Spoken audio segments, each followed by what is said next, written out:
Hey everybody, can you hear me? So if you can hear me, text that you can hear me.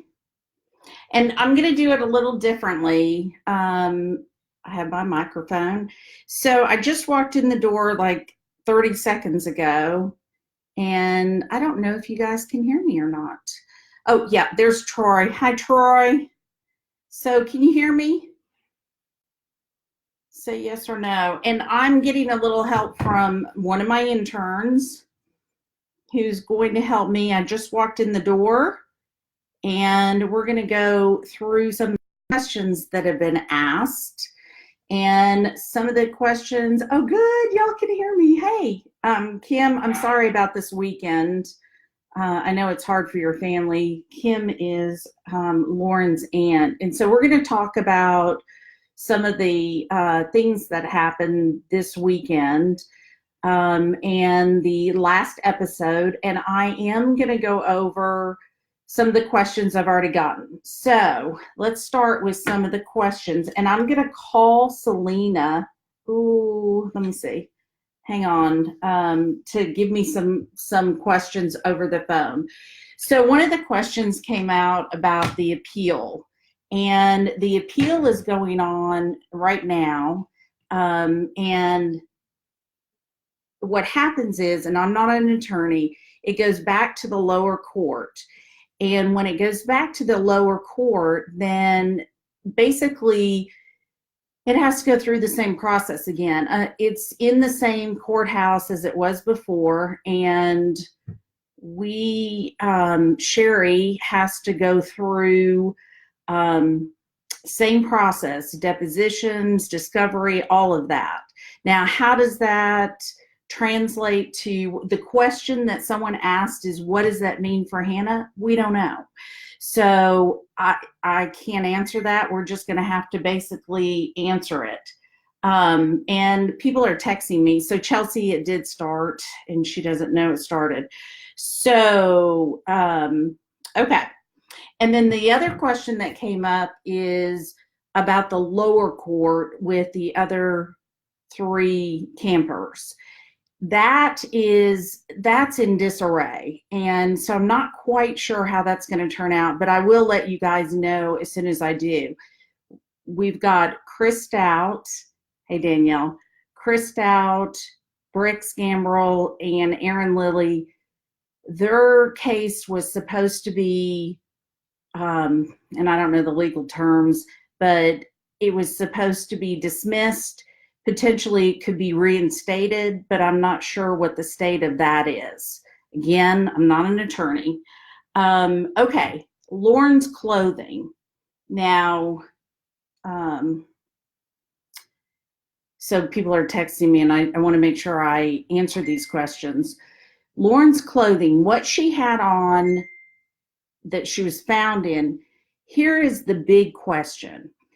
She was found in fuchsia pink shorts, hey Tina, and she was found in a black top. When the last few people saw her, she was, other than the campers, she was in a totally different outfit. We don't have pictures of that outfit. If somebody out there has them, I'd love to see them. So on Friday night, there's video of Lauren at the bar waving, and she has, I don't know if she has pink shorts on or not. I should have looked before, but again, I ran in to do this. And so, not sure if those were her shorts, not sure where they came from, but we do know that Lauren's mom, Sherry, did not pack those shorts and does not recognize them. So, and then the question right now is, where is Brix now? Okay, so Brix is no longer living in Tennessee. He's actually, from what I understand, in Paraguay. So, not sure about that. And someone asked about her rings. Did Lauren's rings come back? I believe that some of Lauren's jewelry came back. I'm not sure, and I will check and post this. I'm not sure about the rings. And I think if she had rings on, I would have noticed in the first responders pictures, but I don't think she had rings on. Glad to see you, Chelsea. You were worrying me. And then, oh, so Danielle, why is bricks a subplot? I'm not going to tell you because you're going to have to listen to the next season. Obviously, Danielle, you know that. And then, let's see. Okay.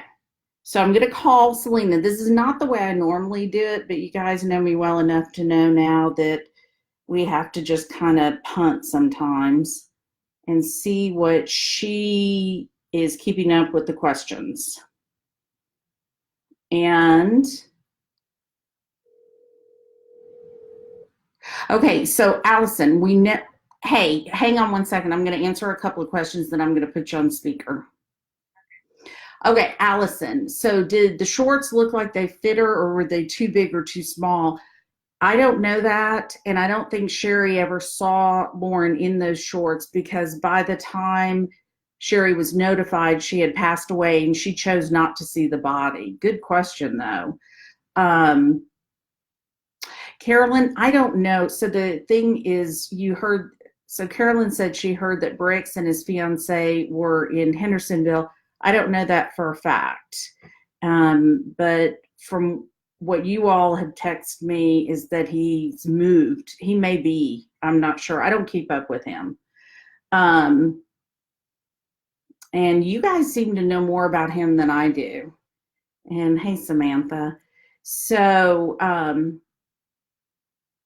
oh, okay. So were there ever pictures of Lauren jumping? No, there were not. And if there are, we sure would like to get them. But there were no pictures of her jumping. And the fact that that was put out the very first day when they found Lauren's body and Jeremy Taylor told Sherry at the hospital that's what happened. And you know, we do know that the death certificate reads blunt force trauma to the head. And that was they decided right then that, you know, she died of jumping off the cliff. However, that was much earlier, many hours earlier.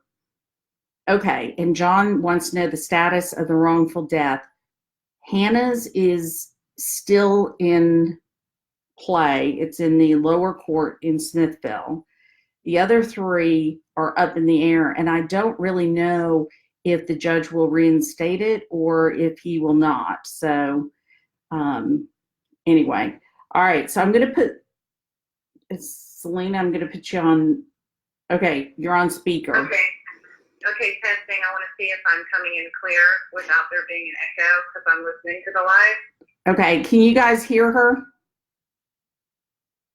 Tell me. Oh, Kara, I can answer that real quick. Were Aaron's keys left in Lauren's car? The answer is yes. And Chelsea, there were no pictures. I'm waiting to see if they say yes. There were no pictures of her, no pictures whatsoever with the outfit on Saturday night. And okay, they can hear you, no problem. All right, so. Okay. So this is a double question. Obviously, it's the most popular. It's from Patient and Melissa about the boat. What was the boat hauling destruction company being asked to do? Have you been able to get in touch with them? Were they not aware there was a death that weekend? And did they ever get the canoe? Okay, so the boat company people have been fantastic. And one of my former partners, who's a PI, he owns 6 boats. So he happened to have a lot of information and knowledge about the boating company itself. And so we spoke to him over several months. And the one thing that we know is they never put their hands on Chris's boat or any boat that weekend. They never got a canoe. They never got anything. And so no cleaning, no destroying, no canoe whatsoever. The canoe in Tennessee, you do not have to register a canoe. So where that canoe is to this day, we don't know. There are several possibilities. Aaron worked at a marina. It could be there. It could be in the bottom of a river somewhere as well. Okay, so what's the next one? I remember that her boyfriend said that Lauren didn't show up to their plan Saturday night. Did Lauren call him to say she wasn't coming, or did he call her to check on her from Andrea? Okay, so we have Lauren's phone, and she did not make a phone call to Chase. Is that it? Okay, what did Chase say about that night? He didn't try to call her, he just blew it off? Well, no. Actually, it's in one of the episodes, and it's all he talks about from the moment he woke up that day until that night, and the next day when he found out. So, without going through the details, he knew Lauren was there having fun. Right. Yeah, and he was hoping that, obviously he did not think she was dead. Okay, a lot of interest about Brick. Danielle asked, the last episode states the latest conclusion is that Brick is, quote, only a subplot, quote. Does this mean Aaron is the lead suspect? He has always been to me. Okay, so I'm not going to point fingers, Danielle. You guys just, I'm not going to, Danielle. So you all are smart enough to come up with your own conclusions. Okay. I'm scrolling through. All right. And the one from Instagram? The Instagram one I answered at the very beginning about the appeal. So I already answered that. And then as far as whether Chris so Danielle, your question is about whether Chris had a boat at Wakefest. So Chris did have a boat at Wakefest, and so did Bricks. That's I don't know really what your question is. I'm not understanding if you can define it a little bit. Did they take fingerprints? This is from David. Did they take fingerprints from Lauren's car? No. Did they do that later? No, they did not. Fingerprints, no processing whatsoever on Lauren's car. Great question. Great question. Do you have another one? I don't have any more. Okay. So I'm going to, all right. Thank you for your help. Okay. Bye. Okay. Sorry to do it that way, but we work with what we have, you guys, you know that. So Barbie, he never spoke to the company. He made those phone calls and never spoke to the company. And they were one right after another, right after another. So think about this. You leave a police station, you get into your car and you're driving away back home, and the first person you call is a tow boat company. And then you call it again and again and again. So, and we definitely inquired about the canoe. We've spent countless hours trying to locate that canoe. Actually, I had so many people trying to find that canoe. We just can't. And we do not know where it is. John asked about, did anyone hear any screams or any loud voices on Saturday night? The answer to that question is no. And there were several people that we spoke to that were on the marina that night, and residents, and had houseboats. So nobody, even at the bar, so they turn off all the music, and the security's out there. And what they do is they sit there while the money's counted, and some of them sit outside and some sit inside. And where the cliff is located, that sound would have carried if there were screams, and there were none. And Danielle, I'm not even going to point thumbs at who I think it is or what happened.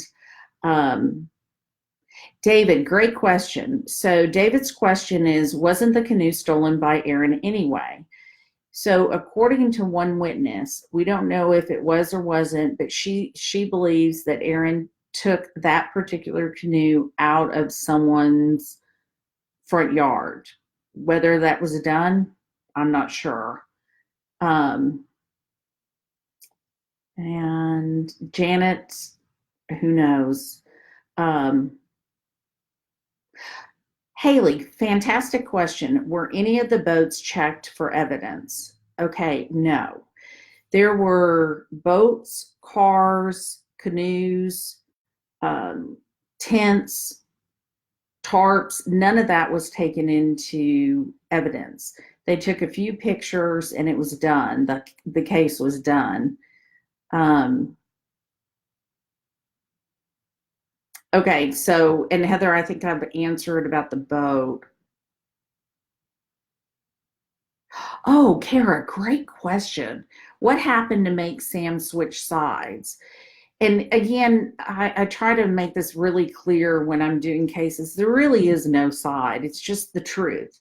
And but some people feel like you're, on Lauren's side or the camper side. It really isn't like that. What we want to do as a community is figure out what happened.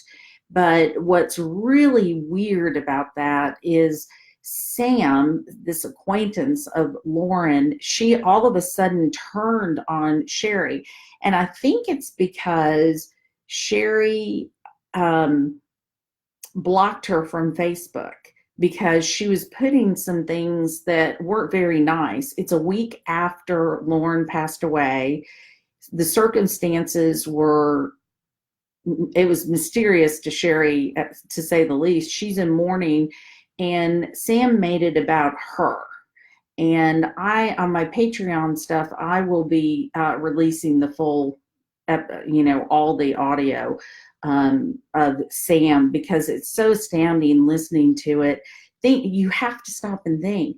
This mother is mourning, and this girl who's supposed to be a friend of Lauren is attacking the mother. Nobody should do that.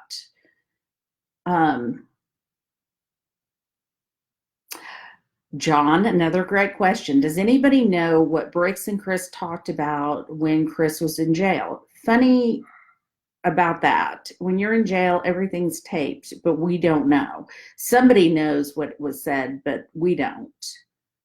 The good news is it's taped.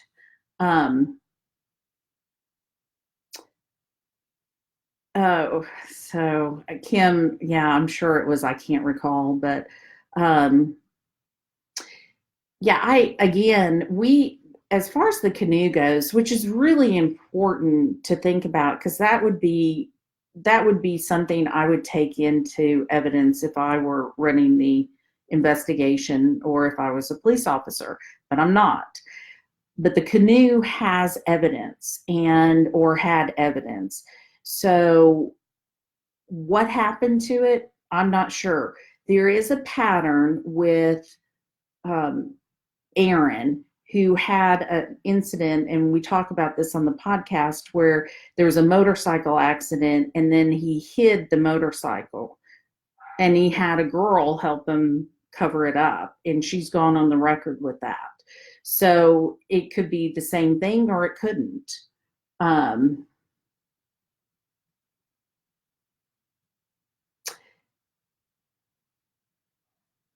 So do I have the rest of the text where Aaron is explaining what happened? I'm not sure what Chelsea, where are you getting your stuff tonight? Because you're way ahead of me. So what text messages are you talking about? You're going to have to, it's been a long weekend, as you know. So I'm not sure the text messages. Okay, so has there been any other reported accidents at that specific cliff? Great question. I know I can't say specific cliff, but I can say that there's been accidents in that Pates Ford. I don't know the answer to that. I'm so sorry, Trista.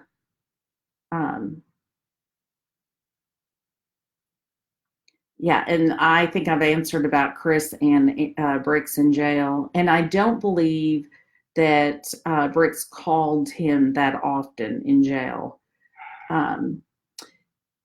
Haley, great observation. So, as far as the fire on top of the cliff, was it reported?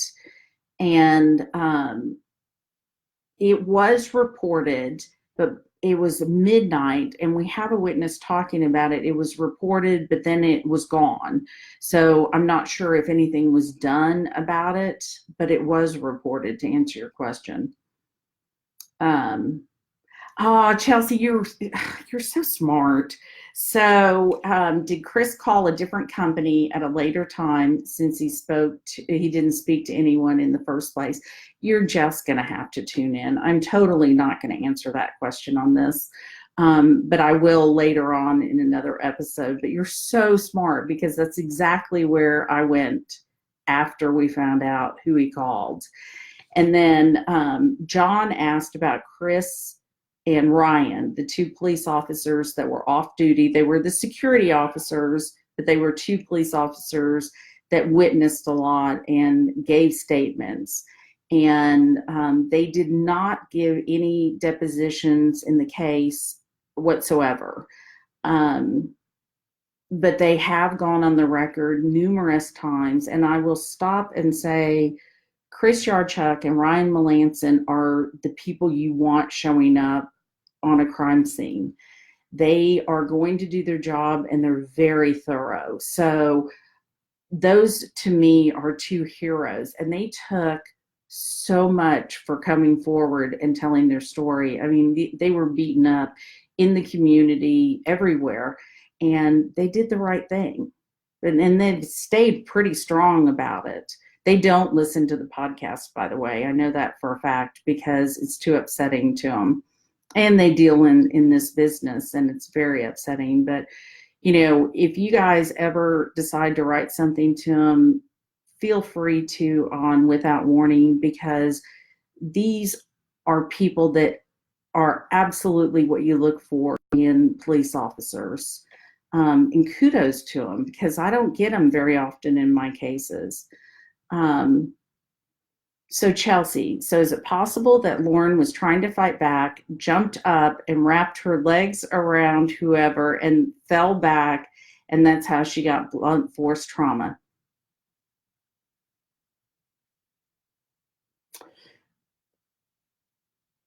That's a good thought there, Chelsea. There's a little more to it. You got it almost, I think. So Danielle wants to know if Lauren's Tiffany necklace was ever returned, and I'm happy to tell you that yes, it was returned, and that is something that was very important to me as well. That her mom got that necklace back. Let's see, and I agree. We need more law enforcement officers like Chris and Ryan, because it's hard. And I will say, I know it's very difficult as a police officer to come forward and to, kind of buck the system and go public. And these two guys did it. Now, Jeremy Taylor, I found out yesterday from one of the listeners, he just got a promotion as a sergeant in one of the counties in Tennessee. Think about that. How medically qualified was the local coroner? Very good question, Lori. I don't think he really did anything on that case. I think he just pronounced her dead and it was done. The medical examiner is under a lot of pressure for I don't want to say diagnosing, but definitely missing the boat on cause of death on a lot of cases. And they're changing laws because of it in Tennessee. in Nashville. So the coroner, I think it was a drive-by, she's dead. John, I was talking about how did her ribs get broken today? And I am waiting for Mark Gillespie to get back from his training in California so he can go over that with me. So I'll have an update for you maybe this week if he gets back or next week. But here's the question about her ribs. John was actually the listener. John was actually the one that brought this up. So when she was placed from the water to the rescue boat, the protocols, of course, were not used. And the protocols, like how you retrieve a body, how you put the body on a boat, going through stuff like that. Well, her body, there's no other way to say it. It was treated like trash, and it was just tossed onto the rescue boat. So John's question that came up was her ribs broken at that time, or was it post or pre death? So we don't know. I'm going to go back through, and I always defer to Mark Gillespie for forensics. I won't even guess on that or look at it. So when he gets back into town, I'll let you know what what he says. And oh, David, fantastic question. No, we don't know. So David's question is, do we know how Chris paid for his yearly boat registration when he was in jail? I assume, and who made those payments? Now, Chris, I'm assuming his parents probably did. So I'm not quite sure, but David, that's a good question. You guys, this is why I love what I do, because you guys make me go back and think of things that I didn't check on. So I will check on this. And I also know that several of y'all will be ahead of the game and check on it for me and let me know. Hey, Peyton, I'm glad you're in here. So Kim, and I want to be very careful, anytime I talk about a victim, and I want to remember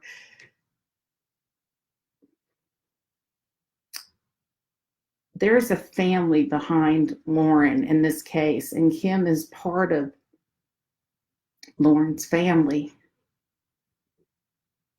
I don't even know if I can read what you said, Kim.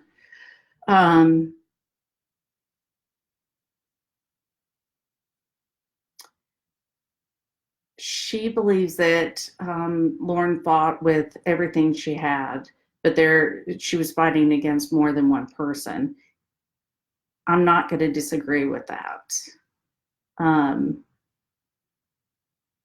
So, and I know this is a hard weekend for them. On Lauren's thigh, there was bruising area.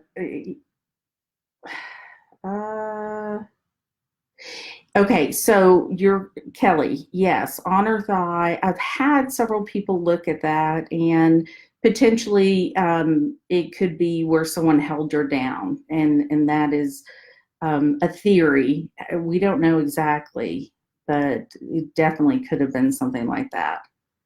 And Donna, I'm with you. I have such respect when police officers step out and tell the truth.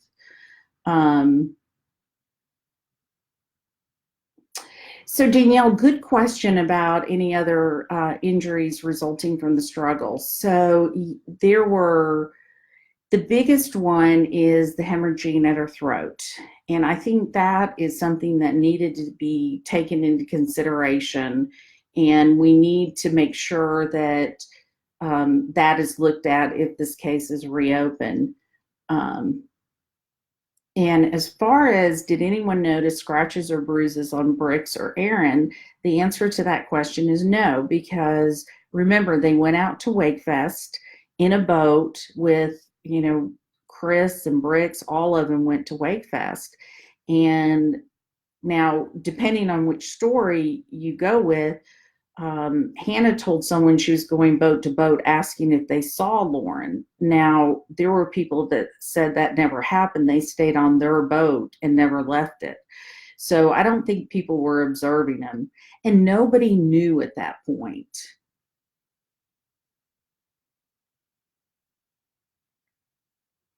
Yes, Tina, that is, yes, her clothes were discarded. They did not go back to the family. And they obviously weren't taken into evidence because they closed the case. Um, Trista, I think there were signs with the with the hemorrhaging in her throat that there was a physical struggle. Um, no, so Lauren's belongings, not all of them came back, but they did get her purse back, of course, the necklace, and a few things, but all of her clothes did not come back. The sleeping bag did not come back. Shoes did not come back. Now, there is a mystery pair of shoes that's in question, but I'm not going to address that because I really don't know who they belong to, if they were Lauren's or not. And if Terry's on here, I guarantee she knows.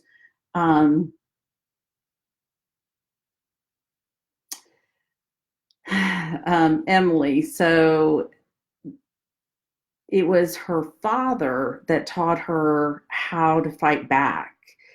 And if you met Brian, you would know he taught her very well how she should fight back. And one thing I know by learning who Lauren was when I first took this case is she's like her mama. She's a Spitfire and she's not going to back down.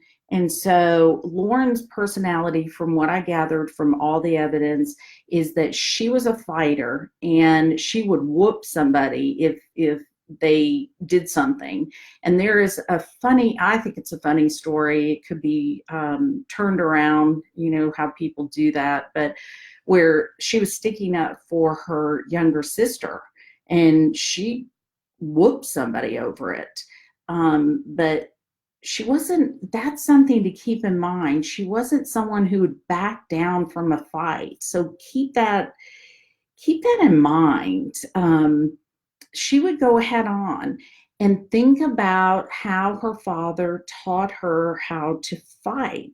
Wrap your legs around the person, wrap your arms around them. There is a potential bite mark on her breast. Where's the mouth going to be if you're fighting? Just think about that. David, great. Gosh, you're great, David. So yes, while Chris was in jail, while Chris was in jail, Bricks had Chris's boat. And so it had good observation. So it did have to be registered. I don't know if Chris did or if Bricks did or if it's parents, but you know, I'll look into that.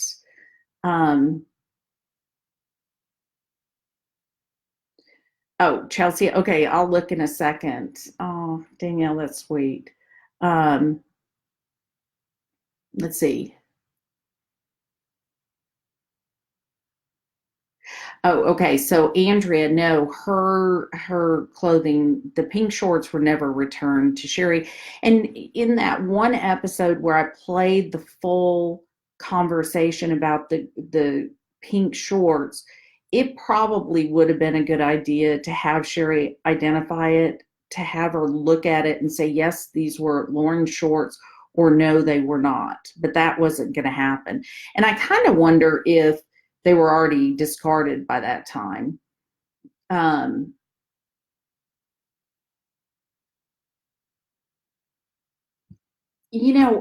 Kim, yes, Lauren has a tweet earlier before Wakefest, and I've seen the tweet where, um, the Room Lives tweet. I and it's an opinion only. I don't know. I don't think that anybody pre. I don't think anybody planned a murder. I really don't. But, you know, who knows as things come out. But none of any evidence, nothing I've gotten would indicate that. Hey, Emily. Oh, so great question, Carolyn. There are many. So, would people be charged? I don't know. I'm not an attorney, and maybe there's an attorney on here, but I don't know if someone would be charged if they came forward now. I would think not. But remember all the people that have come forward to us, and we've played most of them.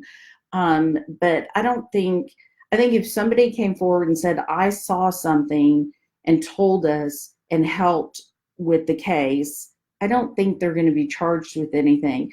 Now, I get asked a lot if Hannah, Aaron, Chris, or Bricks turns on the other person, and I think it's the case of, the first one that turns gets the best deal.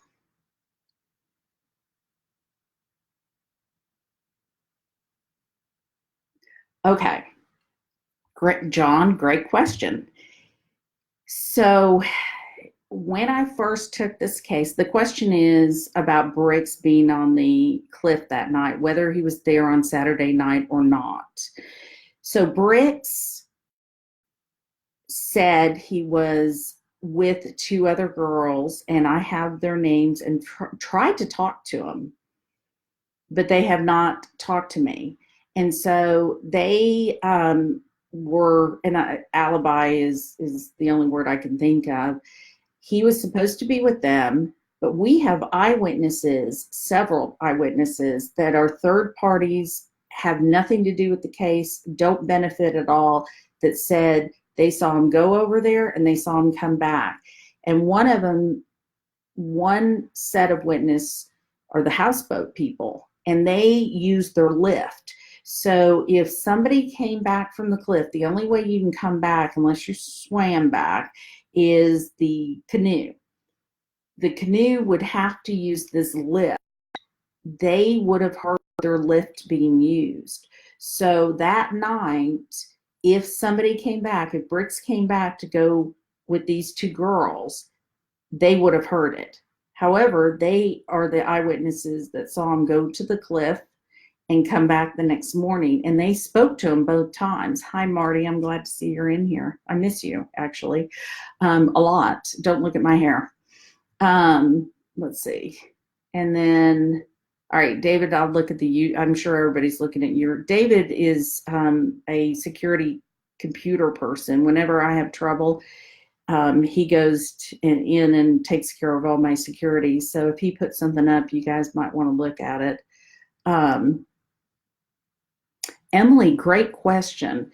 So if the Schwartz were not Lauren's, what does that imply? Well, so there are pictures, and I generally try not to post any pictures unless I need help with them. And there's pictures of Lauren's shorts and Lauren's shirt and the bra that she had on. And the problem that Sherry had were the shorts. She doesn't believe they're Lauren's, and she's adamant that she does not believe they're Lauren's. We won't know because they were not returned. But here's, in the pictures, the thing that bothers me the most is the way Lauren's bra is on. The bra, so every female that's listening to this right now that wears a bra, if you have a twisted strap, you would fix it. And Lauren was a girly girl. I don't think she's walking around with a twisted strap. The other thing is the buttons, the closures were not done properly. And so it's always been a question, and we've always wondered if she was redressed. That could imply a lot of things. but we don't know because a rape kit wasn't done. So we don't know if she was redressed. We don't know if the clothing fit her and were hers, and why would she be walking around with her strap twisted and her closures not done properly. And let's see. Jenny asks where Lauren's phone is. It is in the hands of her parents. And we have been through and done a forensic dump many times on that phone. So we know what's on the phone. Brittany, great question. So the bite mark. So it was identified by a dentist early on when I first got the case as a bite mark. And actually, that's the reason I met Mark Gillespie. I flew to Texas, and took one of his classes. And in his class, he said that, nowadays bite marks are not always let into court cases. However, it could give you a clue. So the family did, I believe, subpoenaed all of the dental records. And since all the campers took the fifth, we don't have those dental records. They don't have it.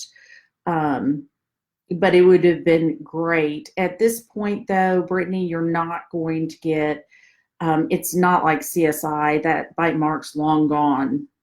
So you can't exhume the body and do an impression on it. And it's not going to help. The bite mark is way long gone.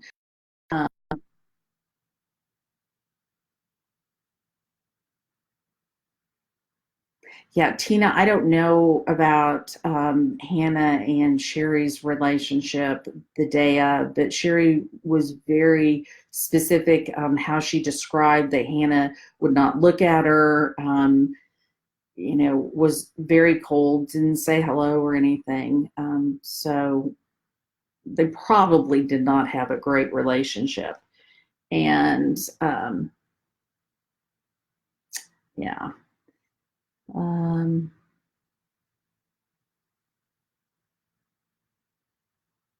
Oh, Emily, I didn't know that you and Lauren were friends. I'm sorry.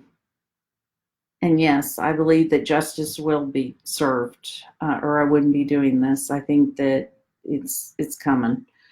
And again, Tina, as far as her being redressed, it's not out of the question based on the pictures. A female would not leave someone strapped that way or hook a bra the way it was. So Chelsea, great question. The two girls that were supposedly with bricks can be deposed. And yes, since Hannah has a lawsuit, those two girls can be brought in, put under oath, and have to testify, yes, they were with them, or no, they were not.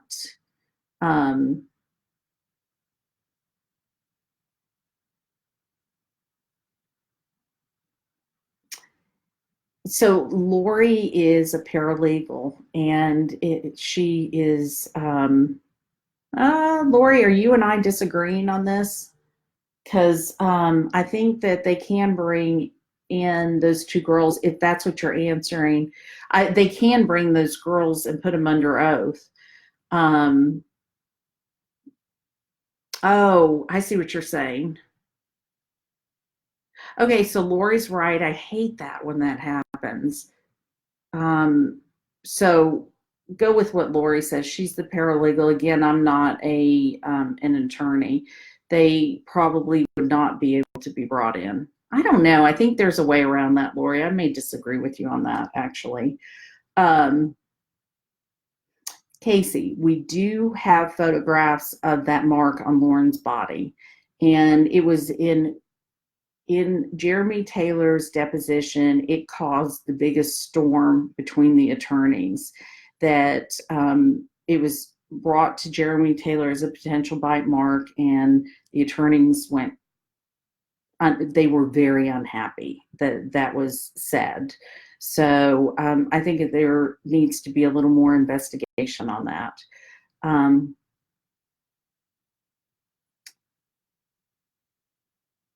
So Emily, you're going to have to at some point private message me what you think. Okay, so what's my theory? No, what's Casey's theory? I want to know too.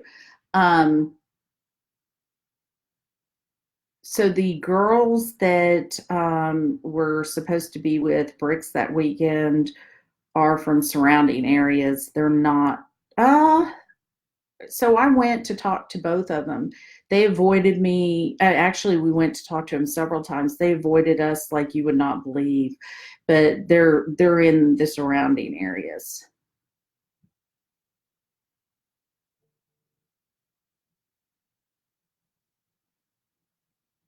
You know, Chelsea, sometimes you scare me at the way you think because your question is, could Hannah and Lauren have stopped at Walmart or somewhere on the way there and bought the shorts? And do we have the credit cards and do we check the statements? The answer is not only did I go to Walmart and ask to see the footage and go through everything, yes, all of that was done. Now, Lauren's, and I can only speak to Lauren's side and what was on her bill, but it could have happened. The Walmart, so when you go into Smithville, the Walmart, of course, is a big part of Smithville, and you go right past it on the way to Pates Ford. So it's very possible that they stopped. And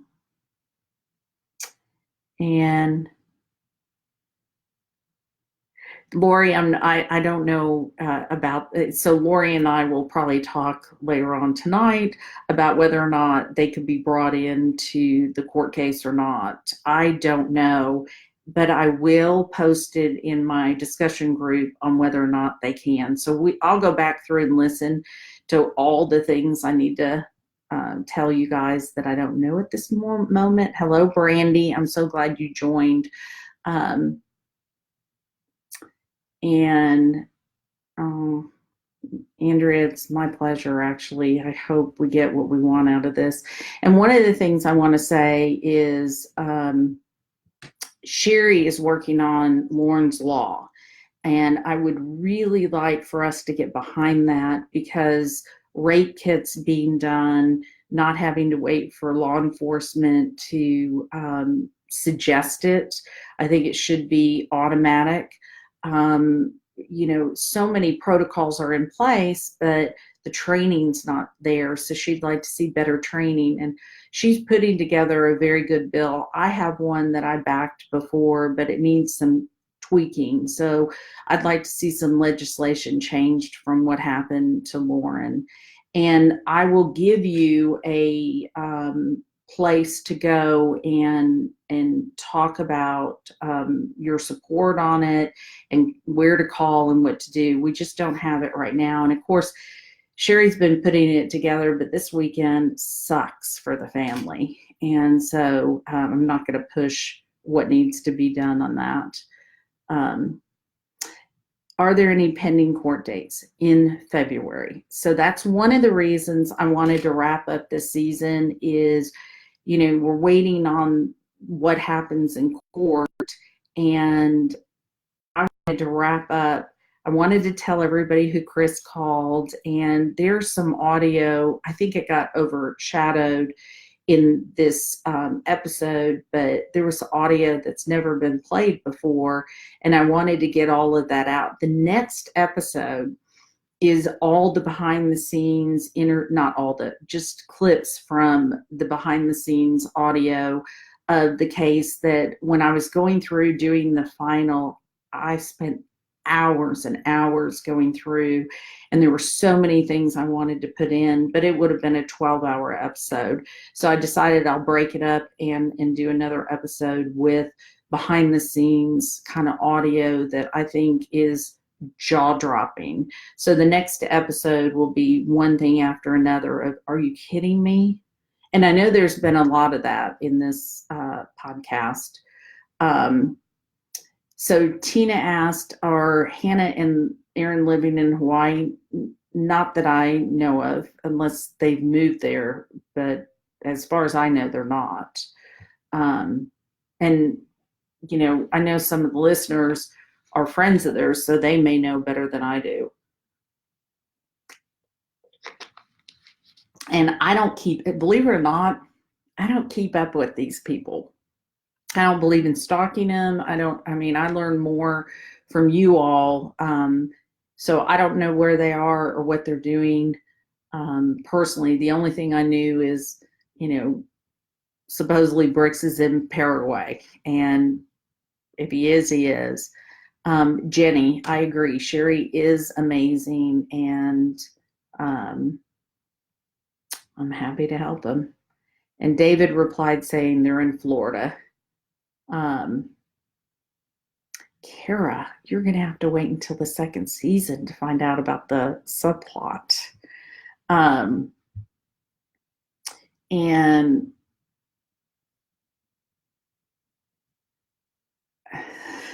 okay, so I think that's all the questions except for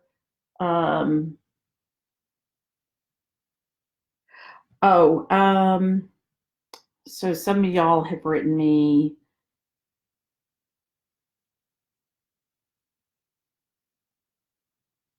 Oh, I'm not going to talk, John. I'm not going to talk about that on Facebook Live. Sorry, you guys. I know that's kind of rude to do that, but some things I will definitely go over, and we'll do. So I have my interns, and we do Facebook Lives, and we've been filming some 10-minute clips that we'll start putting on YouTube about this case, and then of course the other case that we're going through right now. And if there's anything else, okay,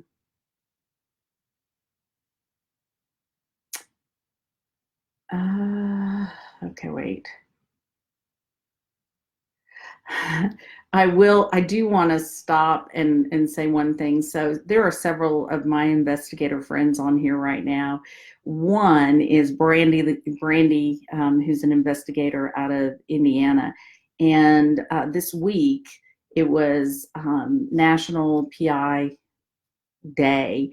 And that day, Brandy saved a life. And she followed her gut. She happened to be at the right place at the right time, and she saved a person. And kudos to Brandy. She is an incredible investigator. I'm lucky to know her. We're lucky to have her on here, and we're lucky that she's in this profession because she works very, very hard at doing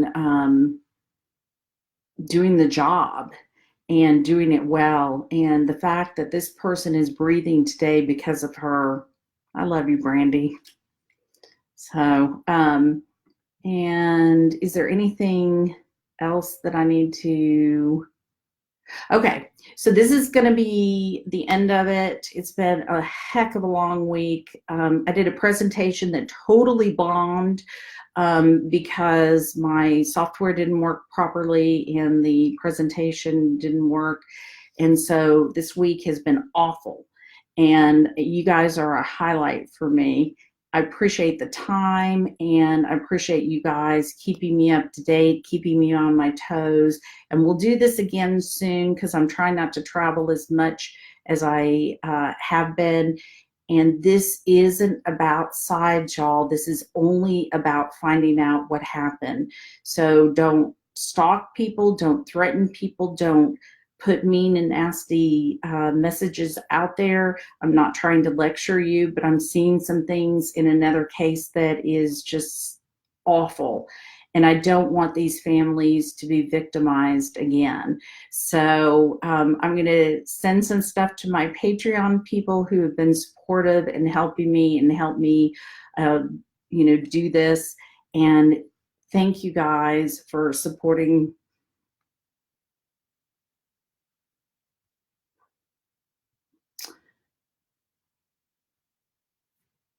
Thank you for supporting Lauren and her family.